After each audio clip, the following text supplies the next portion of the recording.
Kia ora koutou, welcome to Waituna Lagoon, the focus for our field trip this week. With us is Greg Larkin, who's a coastal scientist. Now Greg, when we talk about a lagoon or a coastal lake, what are we referring to? We're talking about a lagoon that's down at the coast, it's been essentially cut off from the sea by a barrier. So what that means is it's an enclosed body of water that doesn't have tidal flushing. So is there a lot of lagoons in New Zealand and throughout the world? There is a lot of lagoons, but they're quite unique and sensitive, and that there's not a lot that are in good condition. Okay, so talking about Waituna Lagoon, why is that a special lagoon?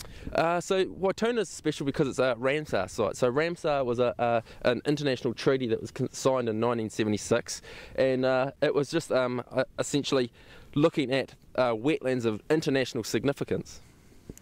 Now, wetlands are a little bit of a rarity around the world now. Why is that?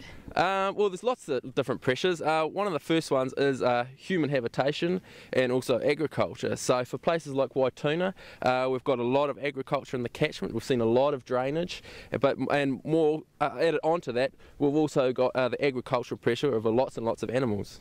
Yeah, and you would have seen as we drove here that there's a lot of farmland around here, and you might have actually read it in the background pages that there's only 10% of the world's wetlands left. So during this conservation week, this week, a very good chance to look at somewhere that we can protect.